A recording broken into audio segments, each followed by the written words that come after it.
what actually you want camera, so yeah, why don't we go ahead and line up over here. Try to stay away from over there. Yeah, we'll stay away from that side. If there are any side. wasps or anything. Shot star. I love that name. Thank you. Got it off of a random name generator in 2014, and I'm like, all right. Sounds like all my passwords. Way back in middle school. Lacrosse gloves and notes do not mix. All right, awesome.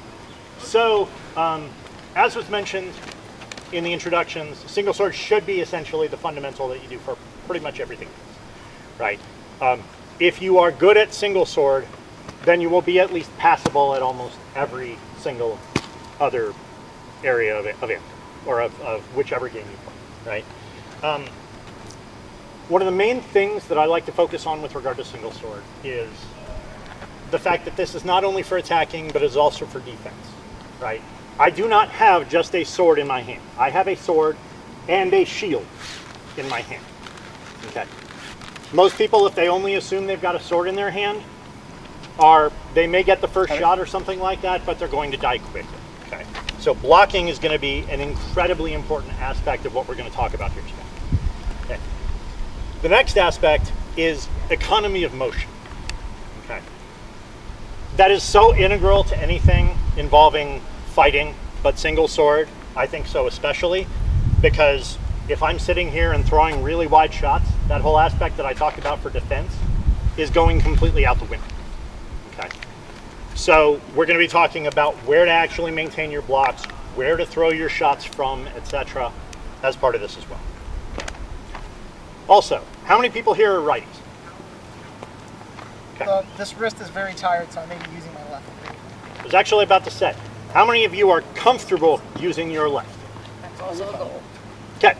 For the rest of this class, I'm going to ask you, you don't have to do it, okay, but I'm going to ask you to use your left hand for the course, or for the entire course of this class, okay? Like I said, if you can't, feel free to go back to right, but it's actually going to be easier to learn some of the fundamentals of what we're talking about if you don't have to unlearn things that you've already taught yourself. And so if you're using the hand you're not as comfortable with, you may not have actually learned how to use it. Okay? So, and one of the main things, again, for single sword is training that ambidexterity. Okay? If you can fight as well with one hand as you can with the other hand, that's going to make things a lot easier, especially when we're talking about those fights of single sword versus other styles, right? Because a lot of times you're going to need to be able to work with your offhand to be able to get anything open on some of the styles that you might be fighting against. Okay. Or you'll end up trading arms against like a sword and border or a Florentine, and then now you have to switch, and it's single versus single. Exactly. All right. So let's go ahead and I guess kind of start with the basics, right? And a lot of this was already covered in Peter's class earlier, so we'll touch on it, and then we'll kind of split off here and go into groups and do a little bit more of trying to kind of train some of those fundamentals for those of you who ask, right? That's going to be basic shots, okay? Now, the ones that were shown up top, chops, okay? Wraps, stabs. Those are the three main shots that we're going to be working with. Those are the three shots that basically make up your entire repertoire, and then everything else is just movement, okay? So, to start with, let's go ahead and I guess split into two groups here real quick. Do we want to do that now? Sure. And then let's go ahead and do just a little bit of like matching chops, just so we can actually see where everybody is and see if there's anything that we need to actually train specifically. Yeah. Yep. And just a reminder, the chop, it's just that straight down motion. Don't pop your elbow. Don't torque your wrists. You're not using your shoulder or arm to generate the power. It's all coming from your hips and your movement from there. Okay. So for this, let's go ahead and actually have you pair up, and then go ahead and try and step a little bit closer to each other, right? Hold out a block that they can then go ahead and just chop against. Don't worry about hitting your opponent. Just worry about throwing some of the shots. Throw 5 shots and then switch and let your opponent do the same. Or just And if you want to do it more fun, remember you can use your and generate it that way. if you're ever I do a rap. need it. Like I want to hit you. I want to watch. Do you prefer to be? You're putting most of your weight on your back foot. Okay. It's supposed to be back to front. Yeah, yeah. So definitely like make sure when you're throwing the chop to like go forward with it as well. Yeah. Try again. Yeah. You got that down good. How long? So a couple Yeah, things because that I need to have that range right. Because if I'm putting most of it on the back foot to get there, I need to do that, which is wrong. Yeah. And so it's pushing back. yourself forward when you're throwing the shots. And so the shots aren't necessarily coming as kind of a natural pop of the hip or anything like that. Oh, was I supposed to do 10? You're almost like moving Okay. your body forward and moving into the Okay. shot. So I need So that. you're definitely rocking forward. Don't be afraid if you want to Power actually you take a get. step You said I when did you throw your feet, so shot. I did 2 minutes. So you're Translate currently doing this where you just rock The forward step and shouldn't go into power. to try and get that little bit of range, but you'll be a little better off if you actually just step Does that make sense? as you get that range. Try instead.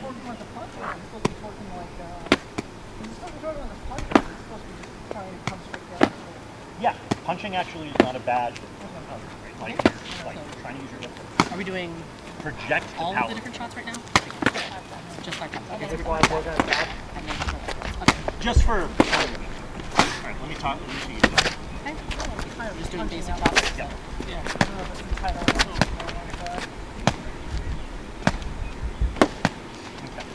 Okay.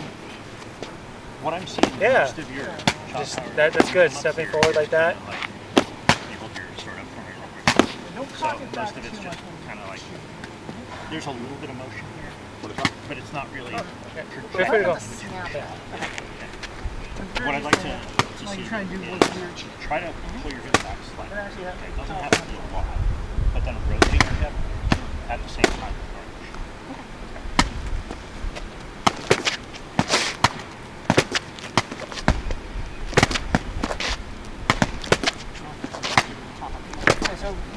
Like, no, that's Feels weird to be doing it left-handed, isn't it? Yeah.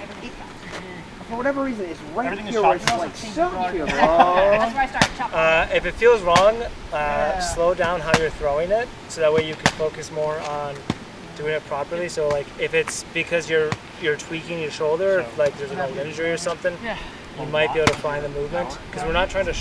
Is it lifting your shoulder? I don't know if it's just I'm No, don't do that. Yeah, don't do that. or I'm just throwing. Because you're not trying to use all. You're not trying to generate power by using your shoulder muscles. You're pushing off with your hip.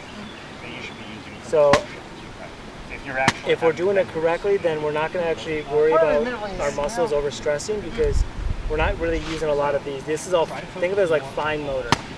We're using it to control. We're using it for precision, and we're going to use our hip by pushing forward when we take that step to generate any power that's needed.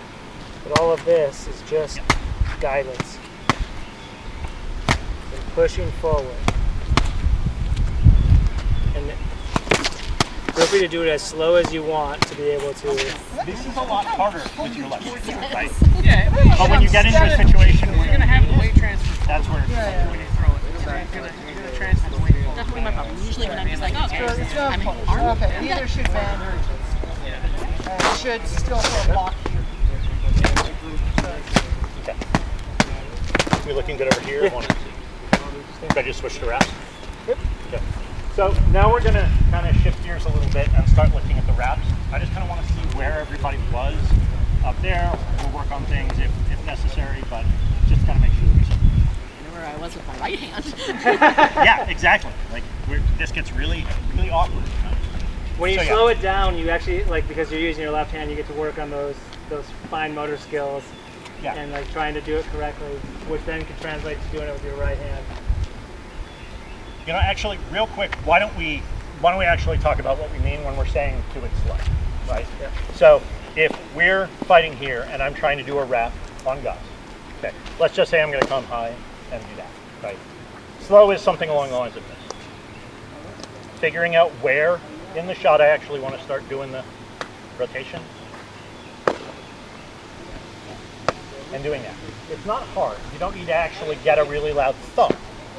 But just try and figure out in that shot where is the best place to rotate so that you get a nice hard pop when you actually land the shot. You're not trying to use power. You're trying to work on developing the form needed for it.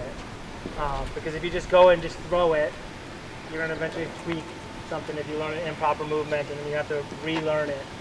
So by just focusing slow and just learning the motion, you'll actually be able to apply it and speed it up later and put more power into it later. Now, I know I'd asked everybody to use their left hand for the course of the class. Okay, I do want to caveat that. If you feel like using the left hand doesn't allow you to understand the material that we're talking about, feel free to switch back, right? At any point, feel free to switch back. Yeah. For any reason. This is just to try and like get you used to the idea of starting with that offhand, because ambidexterity is huge in being able to do single sword with any effect. Okay. So go ahead and throw a couple of wraps and stuff. Let's see where everybody is, and then we'll reconvene. Everyone remembers from the fundamentals how that was done, right? Yep. The flat wrap and the reverse wrap. Yep. Okay.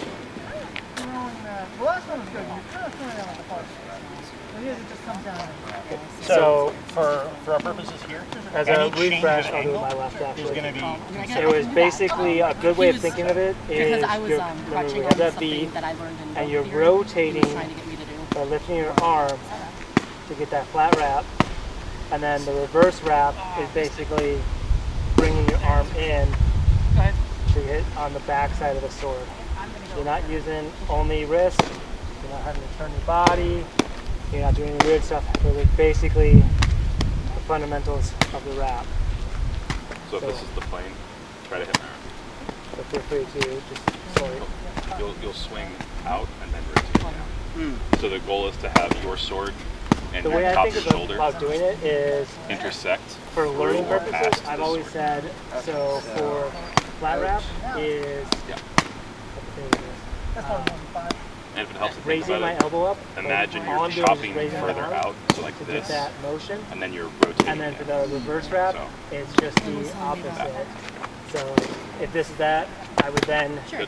be bringing my elbow So close to my body. He's describing it as So that's how I'm basically doing it. So I'm not generating, and then the power comes from the hips and movement. I was there's a specific stand move still in for you rope here, guys, just yeah. for everybody, which is just a It's weird to think about with the lefty. and hey buddy. And I was doing that too much instead of an actual like swish. And feel free to slow down too if you need to. Like, don't worry about speed.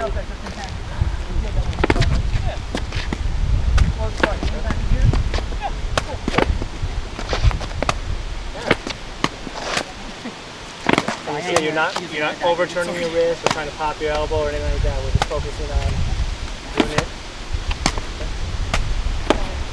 You are like kind of at the end popping a little bit. Just try and get to the point where like you're not going because you're throwing it and then bringing it back out as if like you're getting ready for a block. So let's go ahead and bring that in. And then if there are like things that we can tweak with people's shot mechanics, let's go ahead and do that right at the end. Get too bogged down. All right, folks, everyone, if you want to go ahead and circle back up. So if you still have questions about kind of the shot mechanics themselves, etc., we're going to go ahead and try and touch on those again at the end of the class, so so that we can actually keep things continuously rolling forward, right? Like I said, gloves. That's where that goes. Yep. Hey, Dinko and the Hornet Nest. I was about to say, it's probably going to be covered in hornets with that. really close to theirs. They're on it. They like it. Nice! Bless it. They're a big fan. Listen, you can practice your accuracy. I'd probably just leave it for now, let it be. Right. I'll watch from over here. I was like, what are you doing? Don't wait him here. Yeah, so Hornet. Also known as how awkward was that for everyone? Yeah. Fairly? Yeah. Was there anybody who felt semi-comfortable with it at least? I like the wrap better. After 20 years, if I didn't, I should Yeah. probably Yeah. do something else. I thought the chop would be easier, but it wasn't. I'll be honest, it took me a little bit of like processing to think about how do I do this shot with my left hand. And I've been playing this game for 20 some years, been a warlord for 10 of it or whatever. So it's really weird for me to have to like think even with my left hand. Right hand I can say, oh yeah, you do this. Left hand, like, how do I do that again? Yeah. So it's understandable that it takes a little bit of time. Realistically, most people who fight single sword really well with their offhand only do so because they broke their on-hand and then had to use the offhand exclusively for a little while. That's how I did it. That's what Pikes did. So. Both tendonitis. Okay, so the next thing that we wanted to talk about is defense, right? like I said, this is both a sword and a shield. So you want to make sure that you have the ability to use it as the defense. Okay, there are so many people who fight single sword just as whoever hits first and then try and get out of the way, right? But if I can actually stay in range, block a shot, and then I can riposte, you know, I'm going to be in a much better position, and I'm less likely to blow out my elbows long term as well. Okay, so defense. Essentially, to start with, how many people are comfortable with blocking with the sword? Okay. Right hand. Wait, right hand. Yeah, exactly. Right. So, when you're doing most of your blocking, where do you normally do it? House guard. Okay. For you, just It depends. Like, it depends on where I'm at. Like, am I closed? Because that's going to be different. I'm going to try and push them to the out or push them to the end, or to the end up. okay. And we talked about the outside and inside lanes that Peter was reviewing earlier today. Okay. Is everybody familiar with house guard? Yeah. Okay. If anyone not So- heard that term before. Show me which one. I know the names, I know the guards. So Not house always at the guard. same time. Oh yeah. I know that one. Well, no, that's only one aspect of house guard. That's one side of your roof. House guard is you have a house. Yep. Right here, roof. Okay. So your roof, I was just going to hold up the sword for you. Yeah. So like you want to turn to them. So you've got your roof, you know, the roof of that, and then the sides of your house. Yeah. So house guard talks about the location of your blade as far as angles are concerned, right?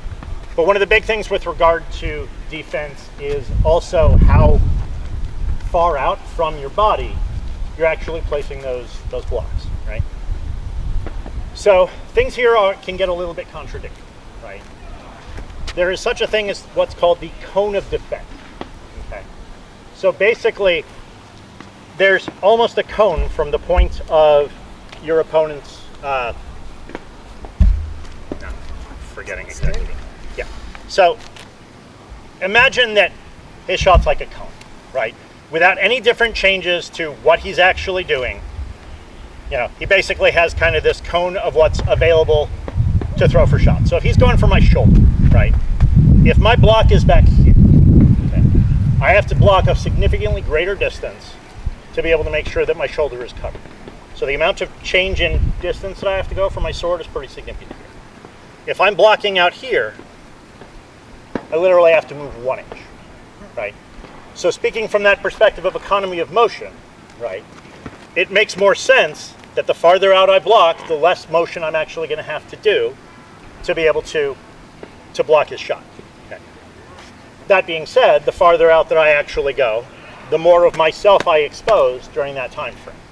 And so if I try to go for just that bare minimum, and all he does is a slight rotation to be able to turn that chop into a wrap, he's now gone ahead and hit my arm. Okay. So you have to find a comfortable balance of far enough out from your body that you don't have to make a whole lot of movement to be able to block whatever shots they're throwing, but close enough to your body that you're not leaving yourself completely open in other areas if they're, you know, using more than just basic chop shots. I will add on to that a lot of times too, you want to make sure where your blocks are happening, you're in a position where you can return to guard, attack, or whatever your next move is. Because if I'm going to block and I block out here, my follow-up is only one thing I can do. Pull my arm back, right? Because if I want to get back to guard, I have to pull my arm back.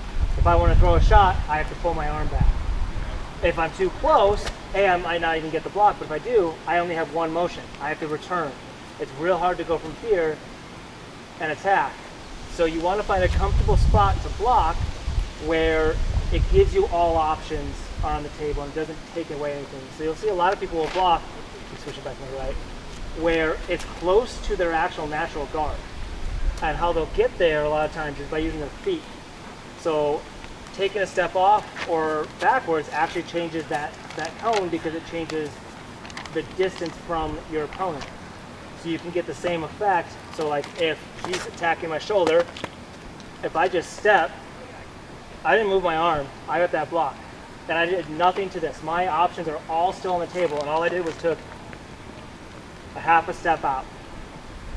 So that's another aspect of this, is being able to make sure that you have options available, that you're not pushing out or pulling in too close.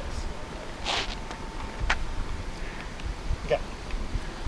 So the next aspect is kind of range control when you're actually doing your defense, right? So when people are actually considering what is a comfortable level of range from their opponent, they usually are subconsciously judging that based off of what's closest to them, right? So as Peter was saying earlier, like if my guard's down here, I'm inviting them into my space. The expectation is that they can just come right in and be comfortable, okay? If I've got my sword in his face, he's gonna back out, okay? In single sword, this is probably more important than almost anything else, right? Because if I'm sitting here fighting from this against the sword and border, they have everything open on. There's almost nothing that I'm going to be able to block all across the board, right? Whereas they've got a lot of natural defense. Okay, so what I'm going to want to do against the sword and border is likely try and do, take up as much space as I can.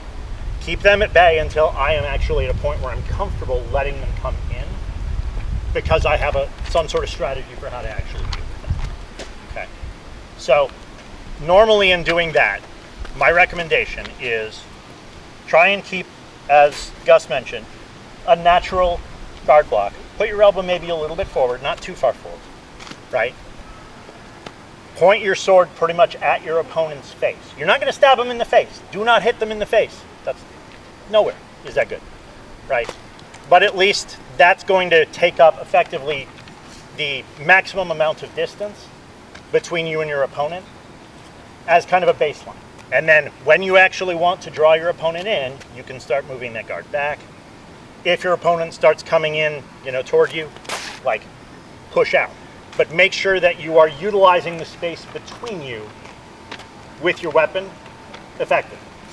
Okay. Because if you're at the same distance all of the time, your opponents are going to notice that, they're going to start capitalizing on that and probably taking you out pretty easily. There's another benefit of having that range guard, as Peter used. And it doesn't usually, it's not really obvious right away. So if I'm standing here and I've got my sword like here, what's the first thing you notice? If you want to attack me, what do you have to do? Around it, right? Because I'm standing, my sword is between us, right? So it looks like I might stab you in the face, but I've also put my sword in the way. Anything you do has to go through my natural blocker, my guard. Because this isn't just an attack, it's our defense too. So I'm setting it up that you have to deal with this before you can do anything to me, which gives me options when you do so. Does that make sense? As I stand here like this, do you understand what I'm saying? Yeah. Because it's right there in between us. It's a little harder to see when it's just looking at the side, but when you're looking at straight on, you can definitely notice that my sword is in the way, right? Even though it's aimed at your face, or it's aimed like I might be going towards your face, or threatening you. Now it seems like part of the drawback of that is that you can't extend as much, which means you're sort of threatening a smaller area. But I'm consuming area, right? That's so correct. say we line up. Yeah. So here's my natural guard, right? Yeah. I'm not going to move. Sure. You see what? About 2 feet or so between the swords? Sure. It looks like a lot less, right? Yep. And we're almost touching swords, and I've taken up all of this space and put my sword between. Correct. I have sacrificed stuff for it because I've extended most of my arm, which means I have to be responsive to whatever you do. But I know what I'm doing, and I'm doing it to get a response from you, because you have to do something with this. Yeah. Because my natural movement will be to move my arm back to intercept or to respond to whatever you do. So there are pros and cons whenever you do something. You sacrifice something to get an advantage somewhere else. Yeah. And that's single sword. It's all about sacrificing something to get an advantage when you need it, at least in my mind. Yeah, absolutely. Another thing with regard to kind of taking up space in front of your opponent, right? So one of the things that happens to single sworders most often is they get arms length, right? The reason why that typically happens is because when people are facing off against their opponent, they're showing their arm, right? It's called chicken wing, right? You see that all the time. People will not go for the arm as often if they can't actually clearly see the arm. Okay. Who here commonly gets sniped, gets their arm sniped with a single sword? Elbow. I fight Yep. rock a lot. Yep. You Colt have, blew me up Go for it. earlier. So you're primarily right hand, right? Yes. So like, we're saying we're hand matched. You go to your guard, and like, is that typically where they'll hit you? Yeah. Okay. Now what I want you to do is move your guard just as much as needed to block the shot. Just slowly move whatever you need to. Yeah. So that would do it. I would also bring your elbow in just a little bit. So you see how much movement that was to block that shot? Not much, right? And that's just a little bit. And if you know that they're going to go for it, it's just a quick rotation to be able to block it. And then you're good to go. Or just adjust your guard to be able to account for that. Who else was getting arm sniped? I just want to do the same thing. So like, go to your normal guard. So yeah, if they're just coming in, now just adjust your guard just a little bit, right there. Do you see how much movement that was? Almost nothing, right? Just to block that. So if you find your opponent is constantly being able to do that to you, work with them, be like, hey, can you just do that shot, but leave it there, and then make that micro adjustment? And that's how we can train, is be like, okay, I just need this little bit of movement. Because the cone, remember, the farther they are away from themselves, the less movement you need to block it. So it's just micro movements. Or even if it's like, oh, I just can't do that, maybe think, can I step just a little bit to block that? Absolutely. And so over-blocking is probably one of the primary ways that people get themselves killed, right? Like if Gus is throwing a shoulder shot here and I just try and bat it out of the way, he's gonna come in, he's gonna give me an arm, whatever. Right. But if I can do the bare minimum of just a slight rotation here, then I've got all day long in here On the inside. on the inside lane to be able to exploit. Okay. So, and we'll get to this here in a little bit, but the benefit of being able to actually throw shots that are blocks at the same time is huge. Right. So, I guess kind of a short question. This may not be the best place for Always it. but- interject with questions, Yeah, I'm yeah, not gonna lie. But so like let's like whatever guard, like go to whatever guard you want in terms of comfortability. What like it feels like most guards are designed to jam up the middle because it's the fastest attack. So what viability do you actually get out of chops outside of? So what outside of like doing them after the melee has already started and people are doing weird moves with their Stop sticks? there. That was a hit. All right. I mean, if you catch someone off guard, or if you fake to the center and they go to block, my arm's open. Yep. Because remember, a chop is your fastest attack, right? Yep. Because you're literally just coming straight down. Yep. So you're basically sacrificing your angles Yeah. for speed by Yeah. just coming straight down. Versus a wrap, you're getting the angle by sacrificing some speed because you have to have that different of a movement. It's not as fast. So each thing has pros and cons, Sure. and there's times for things versus not. But yeah, I may chops- hit you up for some ideas on how to do faking and setup, but I think that's the. there's an entire class on it too. I might be taking it. Okay. Did you say the chop is most effective after a good block? Yeah, that's what I was gonna say. generally, yeah. Because Like, you're just after gonna you get there quick, after so if you've you blocked come to the something out, so Yeah. let's say, Gus throws an outside shot here, okay. I've got this area blocked out. There's absolutely no reason for me to throw a wrap because I'm then opening myself up. Imagine that he actually got the block in on that. I've screwed Yeah. myself, right? Or But- I double tap. I throw one Yeah. because Yeah. a lot of Chop times you'll keeps see you people throw two shots, which is a good idea because if you just get arm on your first one, if you throw that wrap, well now you're really exposed versus just chopping straight down. Your block is in the same area. And I'll notice also too, like if I'm fighting a sword and border, a chop is great because if they come at me and if they like throw something outside here, go to the my section. I block, and I can get two quick chops on their arm that's now exposed. Even if they take the arm, okay, I win because I've got my one-time use shield here, and they that gotta chop, finagle endlessly that to get two everything. chops is going to be real fast. So it's all about what are the pros and cons of it, and chops, it's all about your speed. Yeah. I would say chops are most useful when you have a clear opening. Yes. You likely No, have it. You raise your hand. I don't So- know. I'll interrupt him. I've heard like 20 different things about where to hold your other hand during all of this. Like in Okay. terms of like when people are teaching, like do you have it always up here like as that extra shield? Do you not? Because then you're just My inviting my down. response it's not going to be a great one. What's most comfortable to you? So, I have the philosophy, I'm an aggressive fighter. I like to close. Even single sword against sword and board, I'm going to be an aggressive fighter. I'm going to close. This is my one-time shield. I have it in front of me because I'm going to use it as such. I'm going to get aggressive. I'm going to bat their sword away, and I'm going to hit it. Other fighters, they're more reserved. They keep it back, so it's not accidentally sniped.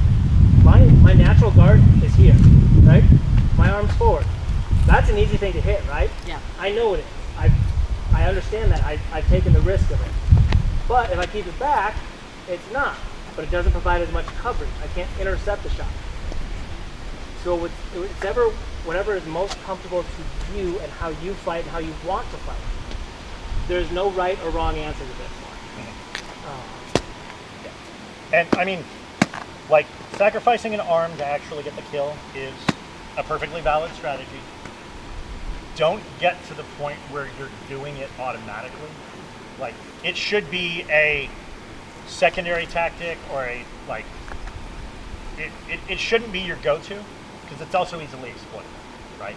If I know that Gus is just going to try and throw his arm at my shot and then come in, I can very easily start doing things like Yep. trying to Yeah. bait him to throw out, and then out comes my arm to intercept that attack, and then it never came. And then maybe he throws over and takes my other arm. yeah, I've seen people who will just sit there and put their thumb in their belt when they fight. Because they don't want their arm to drift out and they're not going to actively use it. It's just there to block this side of their body if something gets past their defense. Yeah. So it's all about whatever is most comfortable to you. Where do you like it normally? Where does it normally sit for you?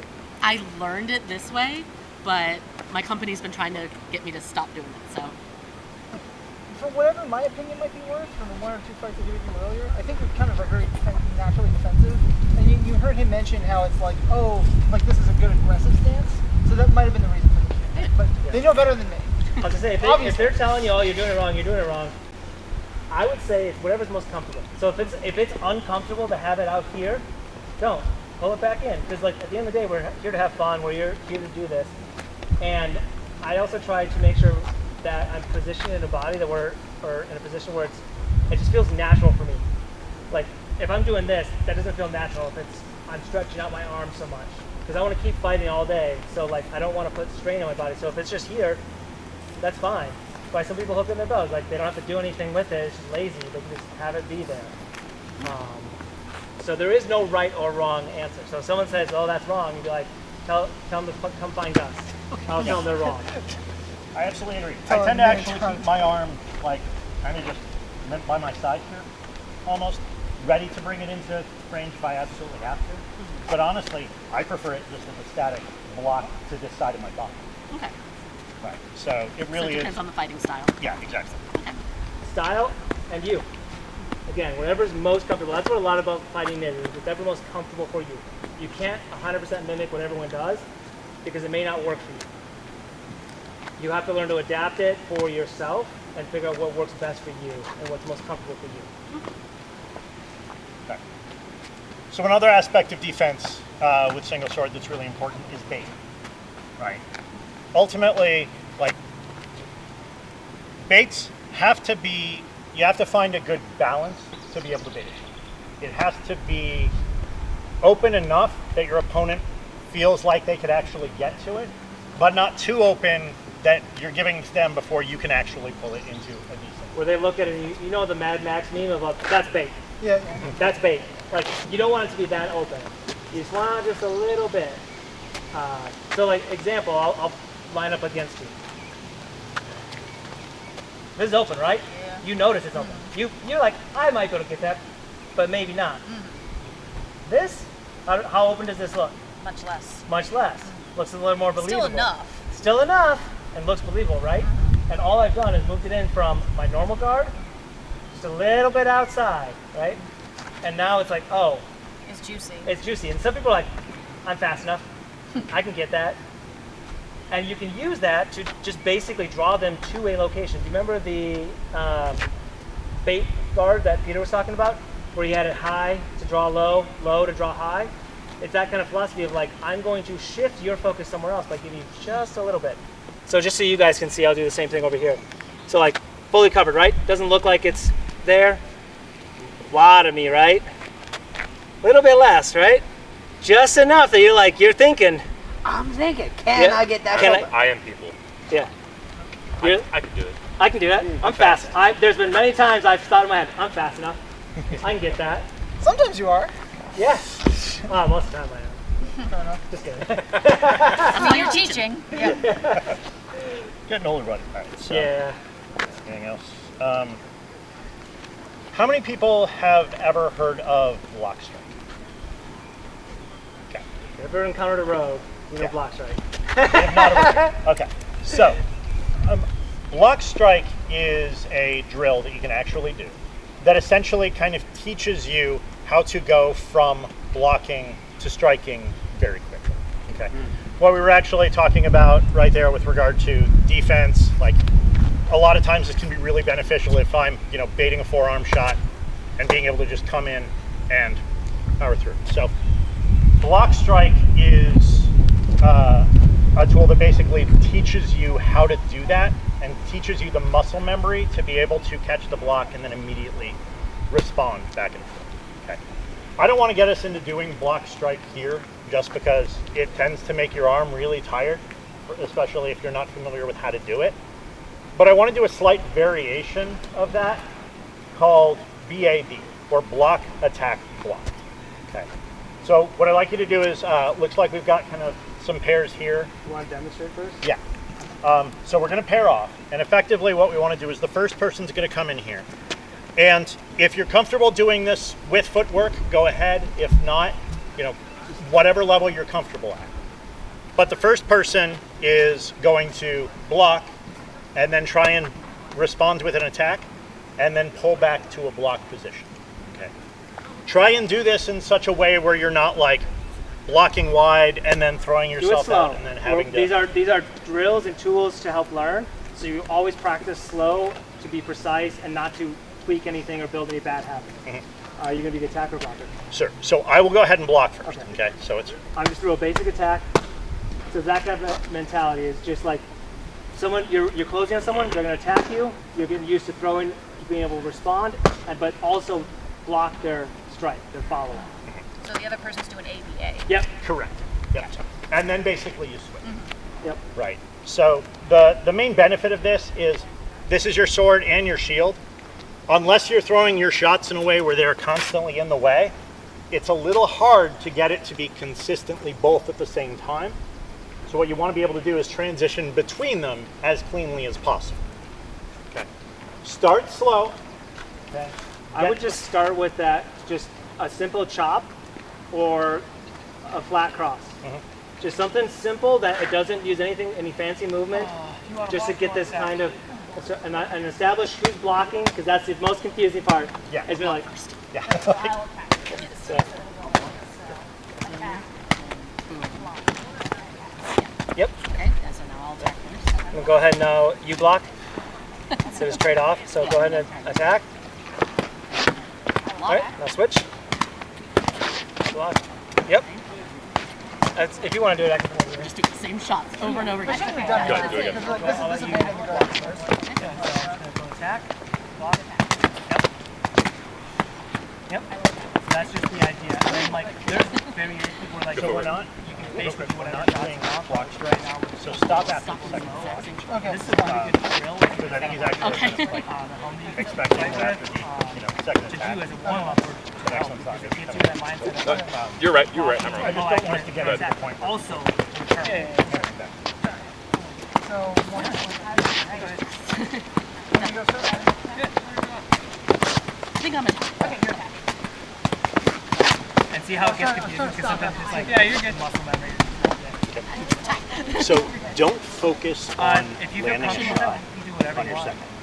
So if I go So out here, the you goal can that we're attack, trying to do here and I is can go out and I can throw a wrap or whatever. essentially So, responding as It's just quickly those as things possible. like as you get more Abandoned. Building up speed, So- you're building up No, muscle no, I memory. would do that. But if you Hesitation, good. Like, that's not the point of I the need to be able to hesitate and throw, Okay, yeah. step, so I'm that's gonna not really step helping with the muscle memory. That's you may do that when you're actually in combat. But right here, what we want to do is recognize as I'm contact there. Now I should throw immediately and pull back. And then the other person would then do the same thing. They would Does that make step and sense? attack. Does that make sense? Just saying it's got a lot Attack footwork too. So, multiple Yeah. layers. As soon as you feel the contact, see if you can just throw a straight chop where the closest shot. Ready? Does a response. Go ahead. And you'll see, like, it gets weird. You're like, oh, I thought you were going there. Yep. Go ahead. I love that right there is my thoughts. Like, whenever I am like, oh, I have an opportunity to jam them alone, stick it. Like I said, if you need to switch back, feel free.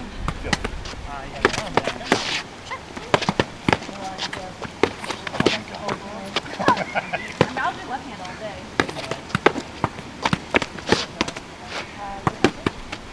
Switch again if you want. Go switch. And I don't know if you've noticed, but a lot of times I just I got my have phone. it, like, Give me a twin. when I go to block and I go No worries. and I'll reach out. So it's like, Go ahead. Do it again. I can benefit from this because I'm like, oh, I shouldn't do that. I shouldn't reach for that block. Okay. No, that's, I was just noting that like even someone with experience will still learn stuff from drills like this. It can Where I noticed like right there, I was like, oh, I'm reaching for it. I'm reaching because I know that block's coming. When I shouldn't, I should be. Say whatever they're doing first. Right? Block. It's just things that are noticeable. So, all right.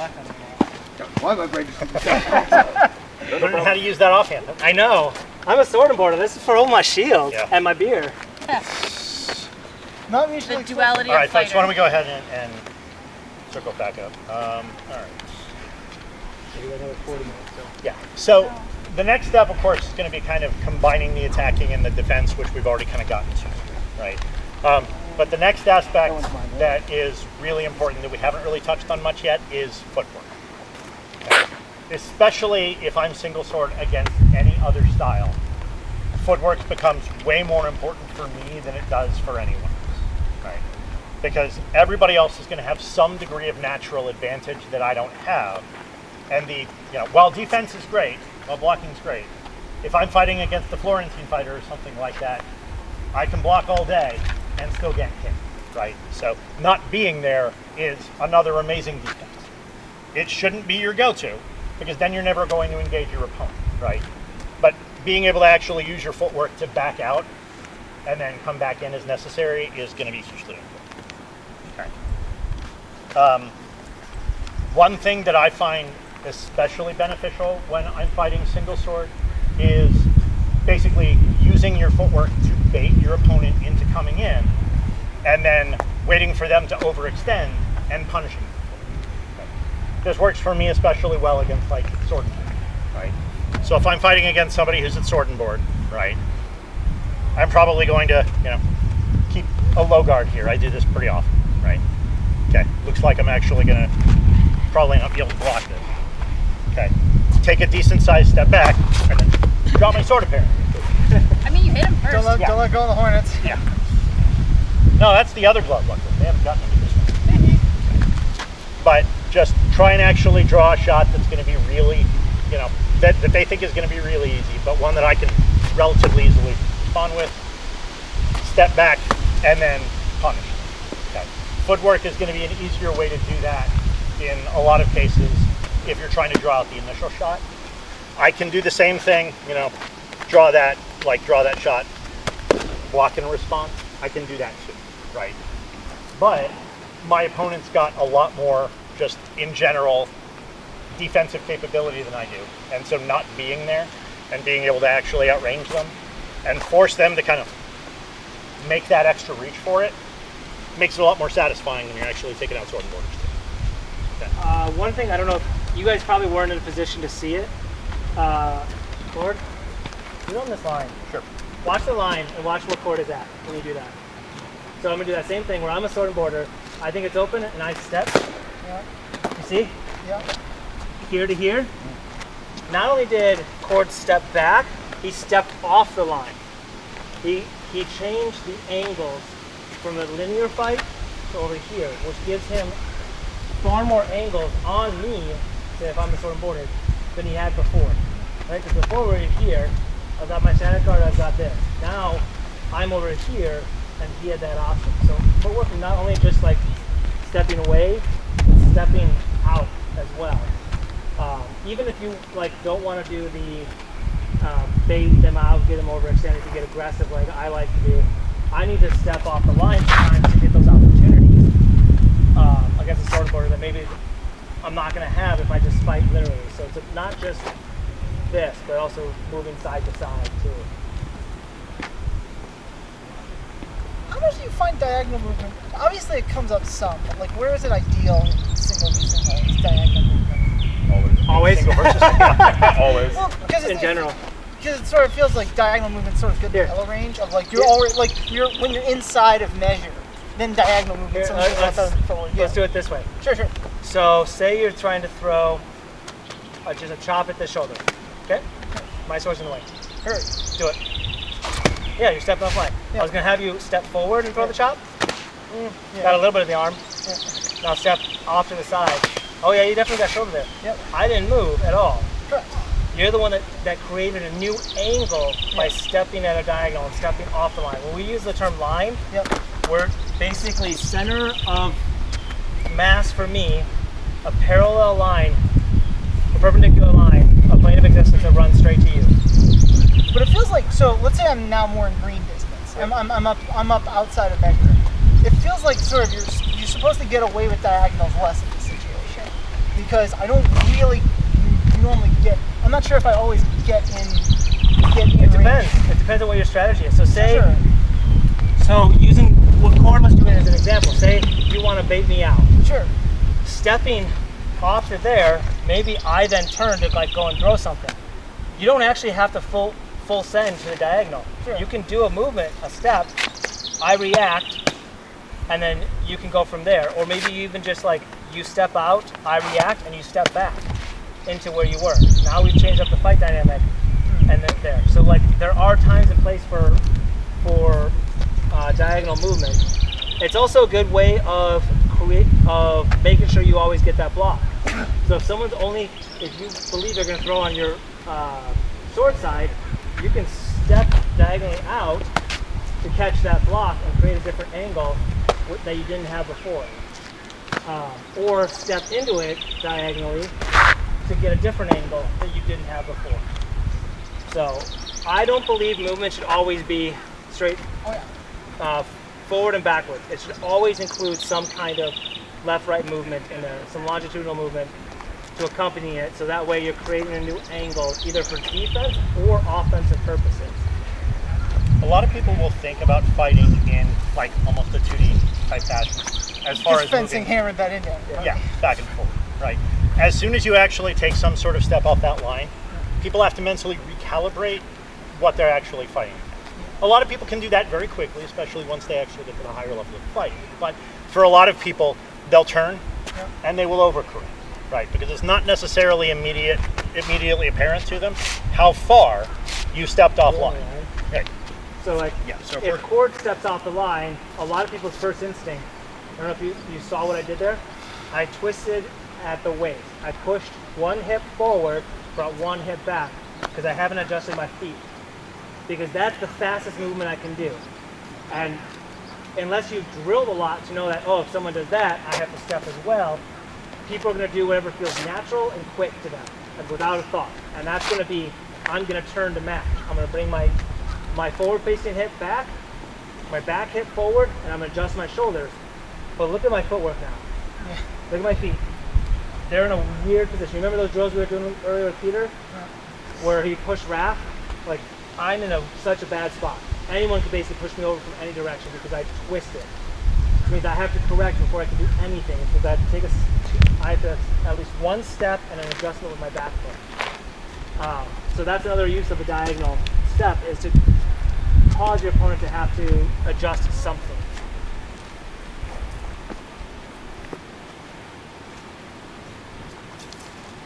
Did we want to try drilling off step? What's the deal for that? What do you want to do? That was basically just like throw a shot as you step off line, next person responds stepping off line. Sure, it doesn't hurt. Yeah. They've All been right. anything for a bit too. Yeah, so let's go ahead and pair back up. Let's show demonstrate it first. Yeah, we're going to go with basically an off-step drill.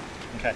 Essentially, what we want you to do is line up facing your opponent, and we want you to take a step outside of a linear, okay?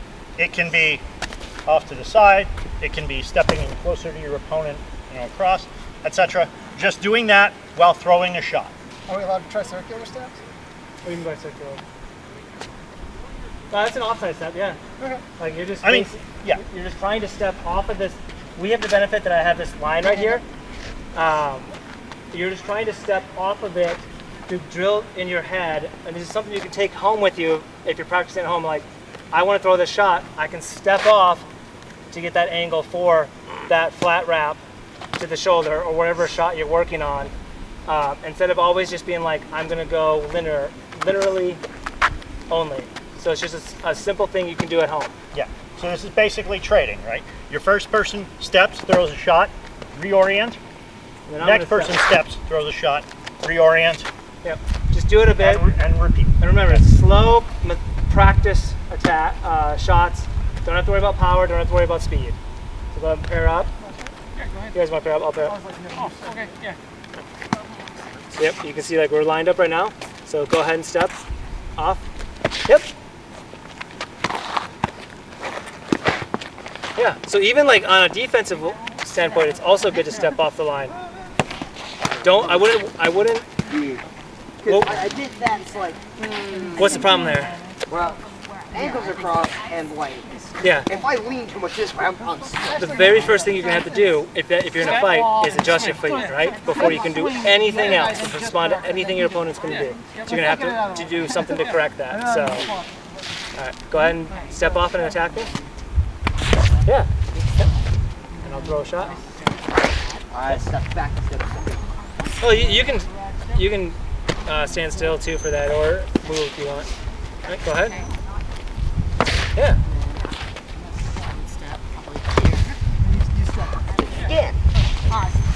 Yay, See, this is something you could take home and like work on if you have someone to spar with, and you can do this kind of a drill at home and like, it's like, nope, I need to, when I do it, I'm gonna I'm gonna do it this way. And just like tell yourself over and over and do that drill until you start noticing that you're no longer doing it. Yeah. Because the goal is to basically incorporate Yep. into your shot. I will shoot.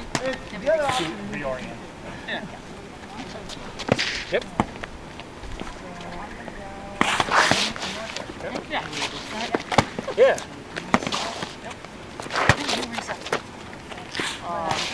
If one person resets, You're expecting it. I was. if he's comfortable with the first person, as far as the orientation. Yay, mind games. I at least moved the right foot. There you go. See, little games, little wins. Yep, yep.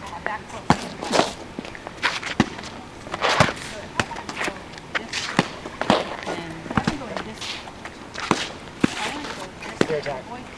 Oh no, you did. Always step with the one that is closest to the direction that you're trying to go. It would be like if I was trying to.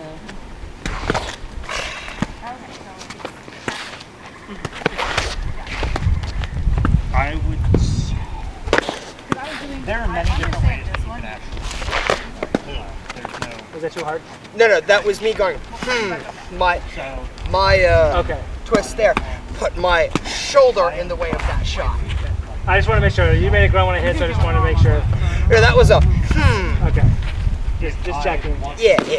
I am from Darkon. I'm used to getting hit with the old weapons from Darkon. Because I fight with a bunch of the old guys. It's fair. I just want to check. Yeah. Ultimately, it's going to be the closest to the position that's going to give you. I usually would suggest again to where I now in kind of a parallel line here. Everything is open on this side. I'm not getting at it without at least getting armed. That's how you get a concussion. Right. Don't be So, super. There are Like, this is one of the off-switches. and a block here to try and get that reoriented.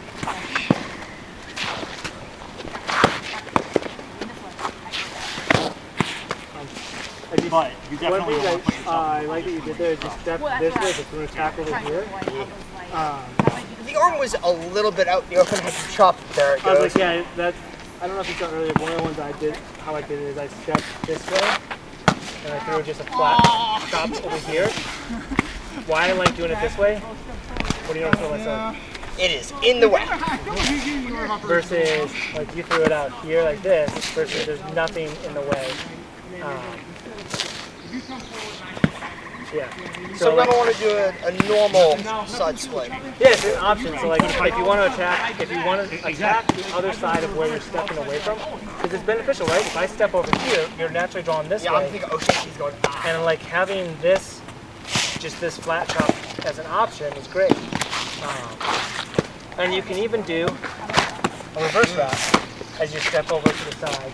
So that way it gives you an option. So that's another advantage of this side movement is you can step in a direction, and the other side you're planning to throw an attack on, to open them up, to give yourself an opportunity.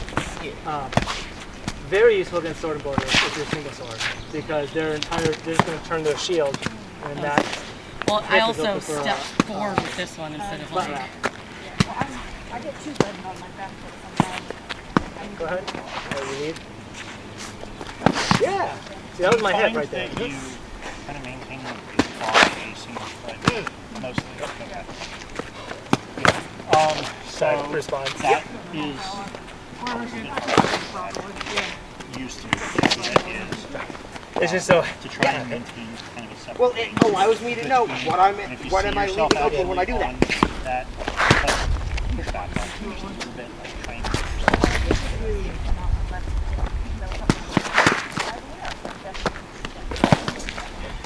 that's actually a really good one. I think raise that one.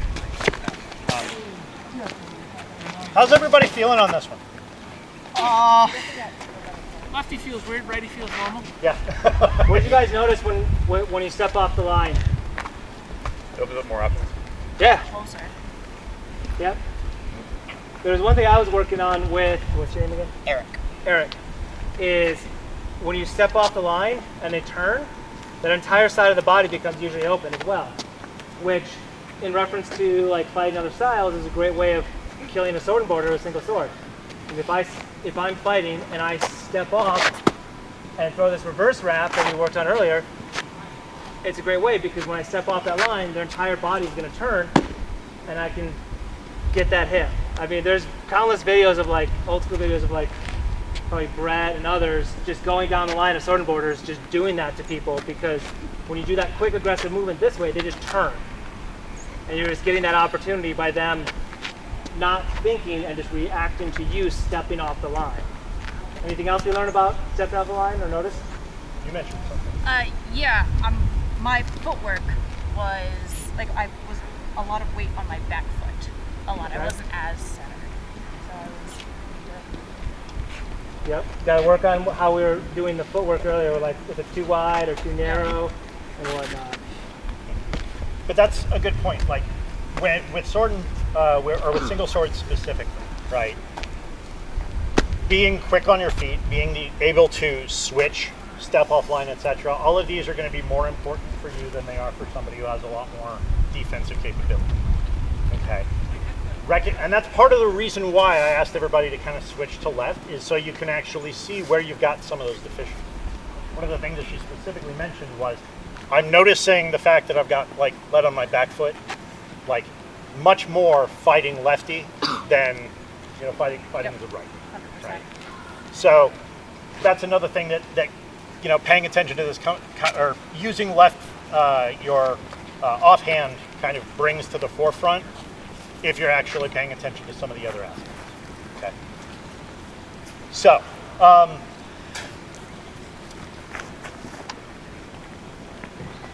I guess the next aspect, and unfortunately I'm not seeing, of course everybody comes to a single sword with their entire gear set, right? Do you need a shield or something like that? Yeah, if we can. And I know there's one right over there.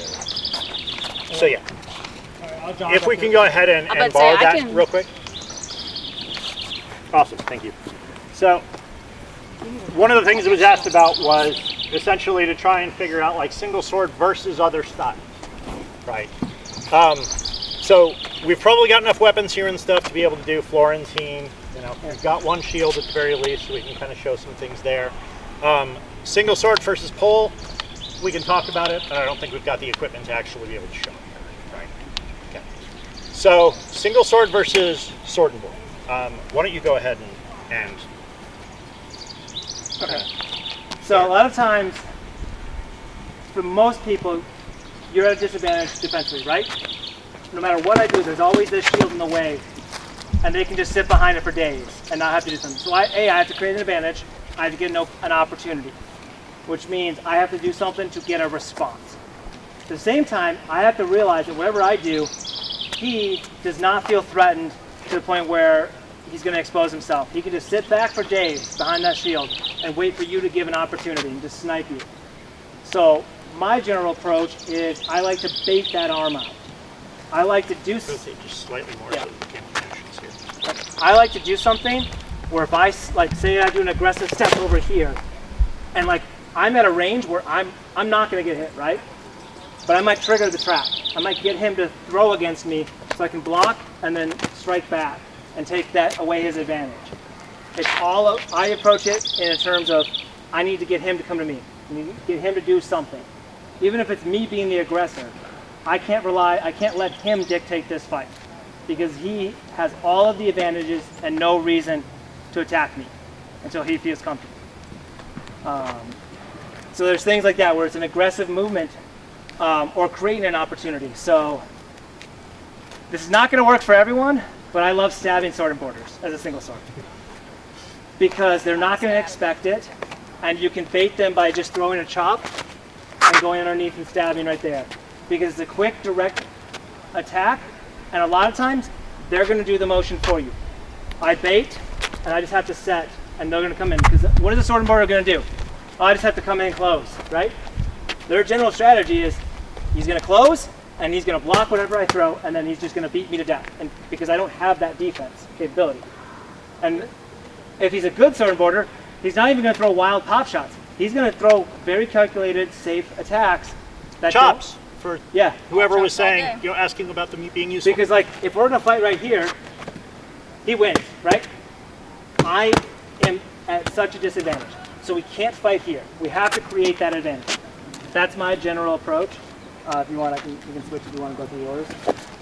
Sure. Well, like I said earlier, I am much more a fan of trying to actually bait them out and get them to overextend, right?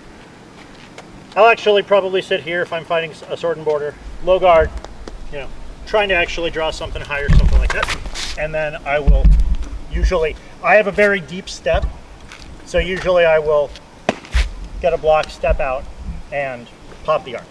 Okay. Then after that, usually come back in for a torso or something like that. But yeah, trying to actually do it in such a way where I don't tend to aggress on a sword and border very much. Okay. I tend to do it in such a way where it makes them come for it. I will keep kind of consistent distance between them until such time as I think they're getting annoyed enough with me that they're going to actually take a decent sized step, and then I'll step wider and capitalize. Right. So those are a couple ways. The stabbing against the sword and border works really well for anybody who's using a punch shield, especially, right? Because all you have to do is kind of push, and punch shield, they're going to move the cone out of the way, right? So push, and then being able to actually step in is really useful. But in general, yeah, I'm trying to think of other. One thing a lot of people do, they panic and take a leg, right? They're like, okay, if I can't, win right away, I'm at least going to take an advantage away from you, and I'm going to cut down your mobility. The downside of that, who here's done that? Like, you're single sword against the floor, sword and border, you're just like, oh shit, you hit that leg and you back out, right? I went for a hit. Yeah. So then they're like, oh, your thoughts are, well, at least they can't rush me now. The problem I find with that is now you've given them no reason to respond to you, right? They're now turtled up on the ground, and they're like, well, I'm just going to sit here and wait. Then you're someone like, well, I got to get them to come out of their shell so I can punish it for them, but they don't want to because you took away their mobility. So I almost never go for a leg, unless it's like some goofy double leg or I hit them in the arm and I want to follow up real quick, because you don't give them the incentive then to attack you, to open up. because you're at a disadvantage. You got to get them to come out of their shell and attack you and take away that advantage. How do you guys approach a fighter? So if I line up against you, what are your thoughts? What are you gonna do? Against sword and board versus single? Yep. Big target's the hit. Okay. Mostly because if I'm anything. How are you gonna get that hit? What's your thought? Well, I was explaining first. The logic behind that is basically any shots I do on this side technically also tie up that sword. So it's the sword and shield as well. So it's kind of it's trying to force the fight to become sort of a one stick versus a one stick. Sort of putting pressure on that side. Now with what we talked about in mind today, at some point you can say, hey, I can do like a bait guard up here. Yep. Again, get them to come out and attack them. Anyone else have any contribution? Like, how would you approach a fight? What would you do? There are no wrong answers here. We can talk. I don't plan to. Technically not a wrong answer. Yeah. Technically not a wrong answer. Yeah. Prayer and option. So, Yeah. So we're lined up. What do you want to do? So a lot of the people who I fight are generally really good fighters. So there's never going to be a time where I'm throwing a shot and they're not counter throwing. Yep. So if I go to throw over here and I step in, I leave all this open. Yeah. I have like one block, but they can I'm not guaranteed to get this hit. So baiting that out and then back stepping to do that, or blade beating, forcing annoying them enough that they get bored or like they want to aggress, and then blocking and then really just aiming for this side. Or if you step offline over here, get them to overcorrect, you can go in for that hip over here. But it's all about using your footwork to get them to open up and move around so that you can find your openings as opposed to waiting for them to my just real be strategy is to ignore the shield because it's not something I'm worried about right now, and just fight their arm, their sword arm. Just focus solely on that. As long as I can take that sword arm, I'm going to win, because while they're switching, I'm going to hit them again. So if I only worry about their sword arm and just forget the rest, not worry about killing them because they have a shield, they're probably going to block the kill shot. It's right close to their body. They're probably proficient enough. So just focus on the sword arm, fight just that, and then if I can win that fight, so then far everything else works touched out. on multiple things we've mentioned today. Talked about footwork, guard, baiting. It's all and fighting the sword. Those are all great ways of attacking this, because we again are at the disadvantage. So we have to create our opportunities, create our own advantage. And I like the idea of attacking their arm. Like you get them to extend, as Cord was saying. Yeah. If you notice, whatever he did, whenever I threw that, he always attacked the arm. He didn't bother with the shoulder, didn't bother with the hip, didn't bother with the leg, didn't bother going over here. He only attacked the arm, because as soon as you do that, well, now I'm at a disadvantage. I'm armed and offhanded.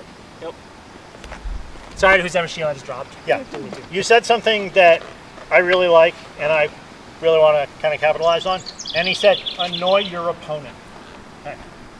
Normally, you don't want to be out there being annoying against fighters, right? But seriously, if I'm sitting there fighting a sword and border, and they're being so patient, The amount of times that he's done enough this to times me. that you actually do that, and notice he's kind of he's annoyed by it. He's letting his arms actually go in.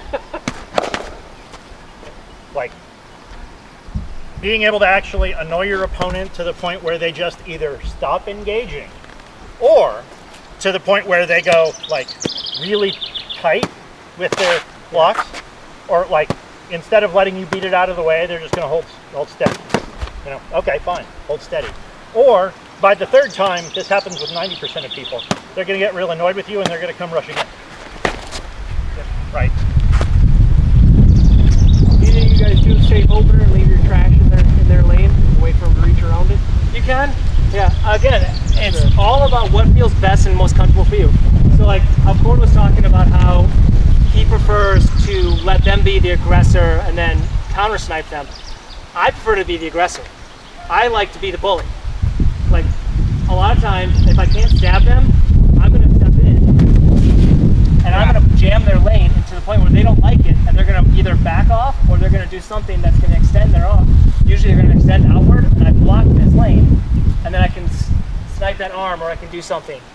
So it just depends on thinking about how do I like to fight, what do I want to do, and how am I going to approach this fight.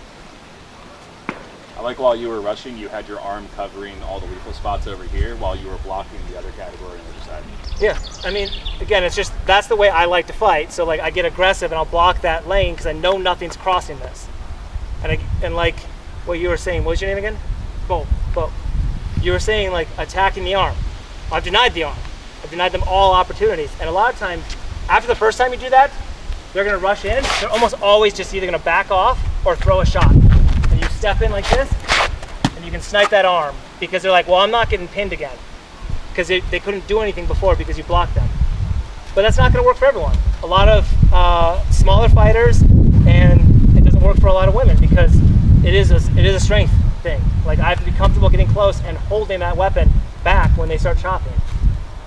But I'm not as comfortable as just stepping away and sniping. Like that it doesn't work as well for me. So finding what works best for you in those situations is ideal. While we're talking about it, there's sort of two additional dynamics I'd be interested in your opinion on. First is, with sword and board, let's say the other guy's like, okay, he wants my arm. If I lose the sword arm, I'm in so much trouble. So I'm just going to more aggressively protect the sword arm with the shield. So it's like, it's going to come out here. Obviously now the exposed target is this guy. But it's interesting because basically it's only going to really be exposed while they're trying to attack you. So it's how you sort of handle the dynamic of you have to block one side of your body and then attack the other side of your body in very short succession. Or maybe not doing that at all. It's not like I'm any kind of expert. I've seen fighters do that where they'll put their board over their arm while they're doing it. Yeah. They're paranoid about their arm, but at the same time they're gonna get paranoid about their side. You even pump that board side, that board goes wild. They pull that board back so quickly. And then their arm is just sitting there hanging out because they've exposed their arm. So that way they can get a little bit more, they're doing it because they want more range, because they're worried about you sniping them as they throw their attack, right? Yeah. Just exactly the same thing Cord was doing to me. If I'm sitting here going like this when I throw out, and he snipes, great, I blocked it. But look at my board placement versus like my hips and everything. I'm now paranoid because if he does anything, I'm gonna have to like return to a natural guard, and I'm probably gonna overextend either way. That's why a lot of times the safest thing as a boarder to do against a situation is when you rush, you just throw safe little chops to see what they're gonna do. But that's not for this class. The other dynamic is so that you are, at least in Amp Guard, allowed to brace, to basically, I'm going to effectively brace my shield against your weapon. Like, I can't physically knock it out of the way, but I can just sort of auto-track it wherever it goes, especially at point-blank range. Or I can just be like, all right, now I'm just going to stick my shield to your weapon and rain petty hell on you on the other side. Yeah. So it's like, I'm curious as someone who wants to get up close, how often you run into that, or like what you're taking. Not often, because a lot of times the fighters are just not going to extend, and then also the people know I'm an aggressive fighter. They know I'm going to close, so they're not going to do this. I find that I see this mostly. This is less in terms of I'm blocking this shield. Sorry, the quick demo on this. It would be more like I get in red range, do whatever stance you want. Yeah.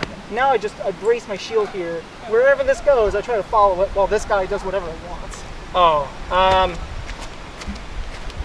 As a single sorter, I think if they're closing like that, if they're going to close like that, they're usually going to expose themselves, so I'm going to stab them. I'm literally just like, as that shield comes up, I just drop my sword and let them run onto it. Because my philosophy a lot of times is, can I stab them? I'll stab them then. But we should probably leave some time for the Florentine, because that one I think is the hardest as your single sorter. So any last minute questions on fighting the sword and border? I'll sum it up as, there's many different strategies. Find the one that works best for you, for how you want to fight and your most comfortable way of fighting. Whose extra sword is this? May I borrow it? I would say Florentine is probably your hardest fight as a single sorter. Because again, we notice that the shield's not doing much but blocking, right? It's not the case against Flo, because if I deal with one sword, there's another one that's right there ready to kill me, right? So we have to approach a fight in a different way. This is where range control and baiting is most important, because even if I get aggressive, like I still have two swords to worry about, and I only got one good blocker and one one-time blocker. They're going to kill me a lot faster, so you got to bait them out. But a lot of times, a Florentiner is only going to block with one sword and swing with the other. So if you notice what sword they prefer to swing with, or whatever handedness is, you can bait that attack out. So I just throw an attack here because they're going to block or whatever, and then if they go to throw an attack right afterwards, I can just get ready to block it. So throw that safe shot, block whatever they're going to throw, and then from there, counterpunch them. Because they're almost never just going to I swing and they're just going to throw with both. It's almost always one sword that's going to be the attacking sword. and you can dictate what sword that is by what you fake with. So if I want him to throw with this sword, I most of the time want him to try and block with this sword, right? And I want him to block in a way that he thinks he doesn't need a riposte with it because his other sword is capable. So that would be something that's thrown here because he's like, great, I have this block. And then from there, I can either step out, let that attack miss, then step back in and throw, or get ready to be like the true block. So if he comes out to this outside, you know, get ready to block that and throw. He's not fighting like a normal one, he's pushing. No, yeah. Sorry, now I've got Florentine. All right, so that's my strategy at least. yeah. For it. So ultimately, it kind of depends on what type of Florentine fighter you're fighting against, right? So you do have the Florentine fighters who actually are the flailers, right? I come in like this, and I'm just going to start. Yeah, just stab, stab them all day long. Yeah. Then you've got the ones who basically use kind of denial guard, like if they are like hardcore denial guard fighters. This sword does not attack. This sword is only for defense, right? This is the attacking sword in most cases, okay? The attacking sword towards you, this one just basically blocks you, okay? This crosses off that center line here, so that makes the stab a lot harder to actually get. It's still not impossible, okay? But they're probably gonna be keeping you, you know, at range here to make that a pretty dangerous undertaking to try and actually get them, right? So for this person probably, however, feels a lot more comfortable actually attacking you than a sword and border. Sword and border is just going to sit back there all day long. No, Florentine fighters fight Florentine because they want to hit things, right? And so this person is much more liable to actually start attacking you, throwing, even if it's quick shots or anything like that. I want you to notice one thing that he actually did though. He was attacking. This sword, even though it's supposed to block, didn't move with it. Okay. So he kept actually exposing the forearm as he did that. So if he's pushing forward with either right, he does that. I should actually not get hit in the arm. But right there, he's exposed a little bit. Okay. Can I draw that and respond by actually hitting the forearm? If he's blocking here and actually maintaining this, probably not. Okay, but most people keep this as almost a static block. So that's one thing you can potentially do against them.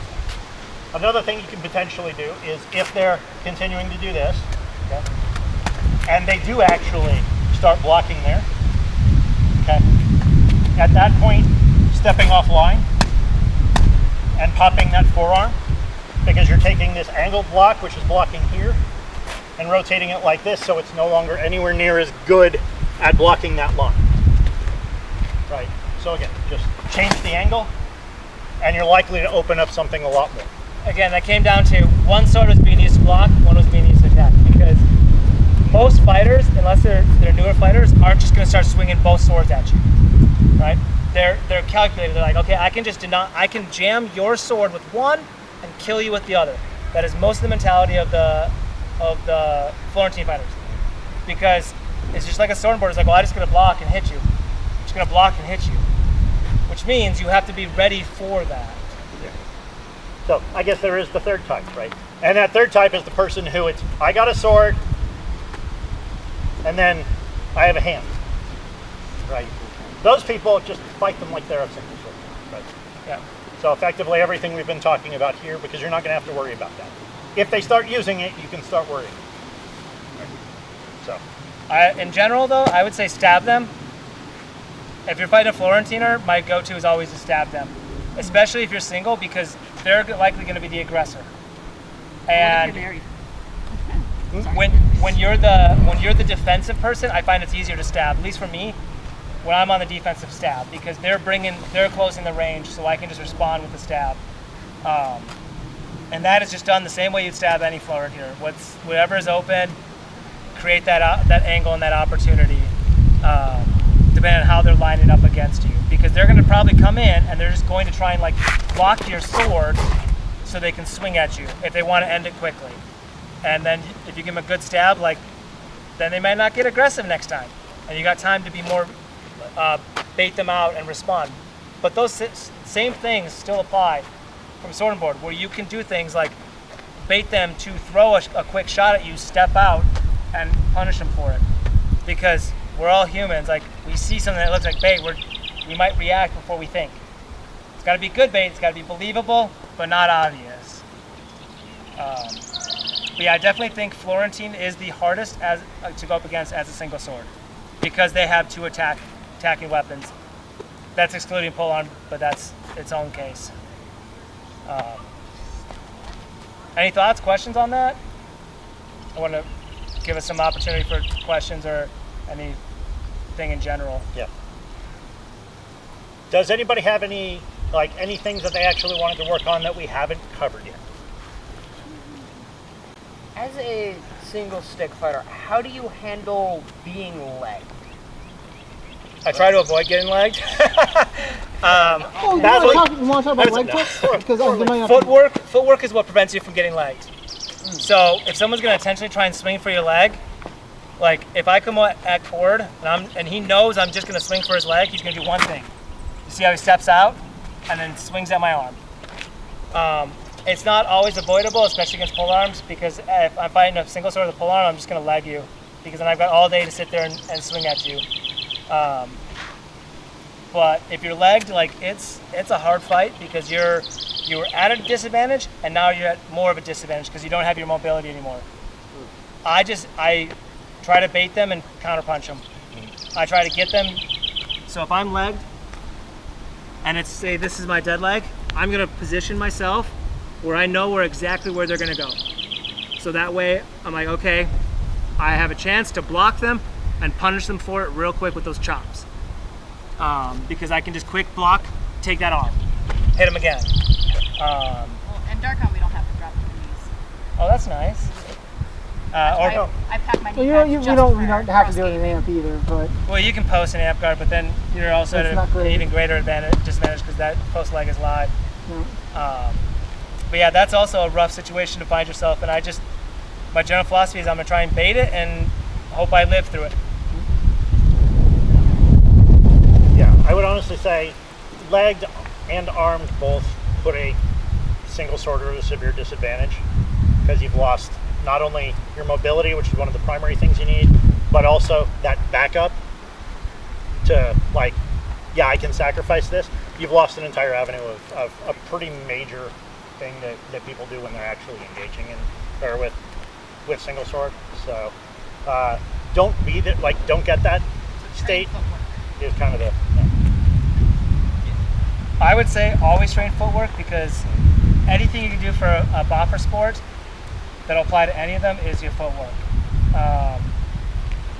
Mobility is key. Being able to move where you want to move and respond quickly with your movement will give you an advantage, and it's also one of the hardest things to train.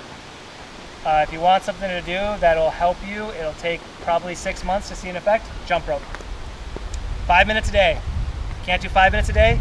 Do 5 sessions of 1 minute.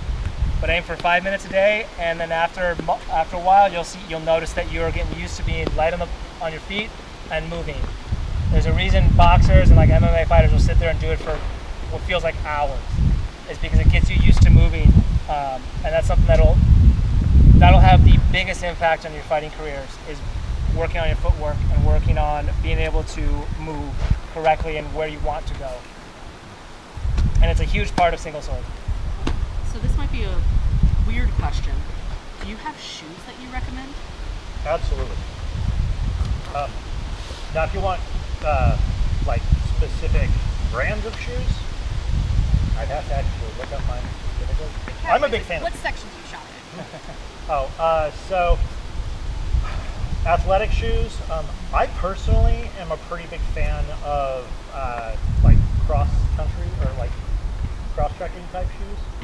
I feel like those give the best combination of tread and like maneuverability. Some people go with just tennis, like standard tennis style shoes. I think that also kind of depends on what terrain they typically fight on. I really like, these are trail running is what they are. So they have very, very small, almost like cleats, but they're not aggressive like cleats. They're designed for people that are just like runners, but they run on trails. So you get enough of a grip but it's not too aggressive like cleats where you can't turn your feet. Because I don't like cleats because I feel like I roll my ankles too much when I go to make a quick movement where I go to move, but my foot doesn't actually move, so then I lose my balance and I roll my ankle. So you do need grip, but you need it to not be aggressive enough that you can't move. And it'd be, I've done a super deep dive on this. I'm Yeah. not an instructor, but I've been fighting for a very, very long time. And what you're looking for is a zero drop shoe, meaning the heel and the toe pad are the same height. So it puts your foot in a natural barefoot position while still giving you good grip and lets your foot, when you have those like running, typical like running shoes, a lot of them will have a large heel. So it puts you kind of up on your tippy toes, like in a natural foot position. Like those are more, so a zero drop, these are ultra low beats, and they're a zero drop shoes, they're fantastic, they last really good. There's another company out there that makes really nice ones. But you're looking for something with a more zero drop than like aggressive runners, like the Nike Air, whatever the hell those are. So that's a search term that could be plugged in. Yeah, if you type in zero drop shoe on the Amazon, you'll get options. And it's you can go anything from, they measure the soles in millimeters, so these are like a 25, and then they also make a superior, which is like a 22 millimeter stack on higher soft ground. So that's like your own personal pushing level and how much how much you hurt yesterday. You're gonna want a thicker thing for training and a thinner one for like tournament day, or like 1 day of fighting. You're gonna want a thinner one so that the feet feel lighter, but feel fast. And you'll feel more connected to the ground with a shorter stack, less chance for it. it just depends. It also depends a lot on what terrain you normally fight on. Yeah. So if you're normally, you only fight indoors, Yeah. then you don't need anything like this. Like normal athletic shoes are probably going to be good enough of a grip on there. But if you're fighting in sand, you're going to want something different. You're fighting normally in like more of a, like, I don't want to say gravel, but like really rough dirt or something like that, then you're going to want more grip. So it just really depends on what you normally fight in, so that way you're in a comfortable position. And then also, like, if you have a primary care, talk to your primary care, or if you have a podiatrist, because they'll be able to recommend different things. Or if you have a sports doctor, like I found these out by talking with my sports doctor about what I do, how I move, and they're like, this will be the best for your feet because it has enough of the arch support that I need. Okay, thank you. So the professionals will know. I feel like everyone's just like the boots, like, you know, Son of Sandler. I'm like, I don't feel like I should fight No, I with do this. like my belief if you're looking for it. What other questions do we have? What are the thoughts? Guess I'll keep fighting then. Follow, there is a hornet's nest behind you that you don't want to mess with. Yeah. So you should come this way more than that If way. you really, really want to get better and want to see mass improvements, footwork, work on your offhand. Your offhand is going to translate because when you do Florentine, it's going to translate there. You're fighting with sword and board, you're going to get armed at times. And you're going to have to fight offhanded. So it is always going to be applicable. So those two things are some of the best things you can work on for single sword that will also translate to all your other fighting Is techniques. there a better feeling of being sword forward, being armed, and winning with your left? Is there a better feeling out there in the world? I don't think there is. I think spin shots are better, unfortunately. It feels pretty good. Actually, the best feeling is when you win with your left by Oh. dark siding. So, he's got a point.